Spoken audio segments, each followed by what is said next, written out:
नमस्कार, news room post में आपका स्वागत है। मैं आपके साथ कुणाल। इन दिनों एल्विश यादव के केस के बाद सांपों की बड़ी चर्चा हो रही है और खासकर उसके जहर की, जिसने इतना विष घोला है कि एल्विश यादव भी उसके चपेट में आते दिख रहे हैं।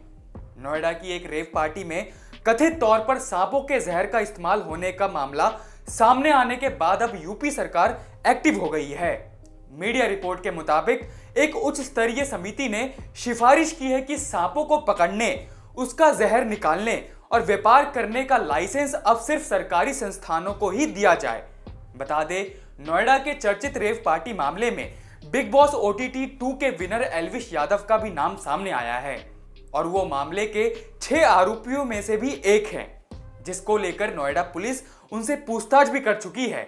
हालांकि एल्विश यादव ने इस मामले में खुद को बेकसूर बताया है।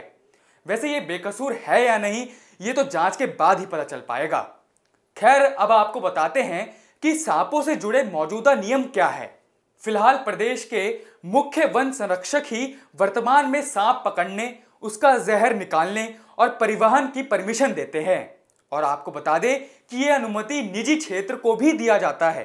तो अब समिति की सिफारिशें क्या हैं, वो भी जान लेते हैं। समिति ने अपनी रिपोर्ट में कहा है कि सर्प विष दोहन के लिए रखे जाने वाले सांपों के पिंजरों की डिजाइन केंद्रीय चिड़ियाघर प्राधिकरण के अनुरूप होनी चाहिए। रिपोर्ट में यह भी कहा गया है कि सांप के जहर की कीमत बहुत ज्यादा है, इसलिए इनकी वैध खरीद फरोख्त सुनिश्चित होनी चाहिए, क्योंकि प्राइवेट केंद्रों के शुरू हो जाने के बाद इस पे कोई लगाम नहीं है और प्राइवेट सर्प विष दोहन केंद्रों पर लगातार निगरानी रखना भी एक मुश्किल काम है।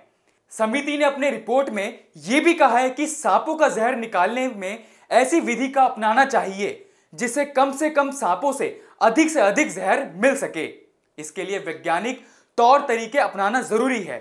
समिति ने सर्प विष दोहन का काम राज्य के परिसरों में राज्य सरकार की संस्थाओं जैसे प्राणी उद्यानों, वन विभाग के क्षेत्रीय प्रभागों, राजकीय पशु चिकित्सा महाविद्यालयों और विश्वविद्यालयों में करने की सिफारिश की है।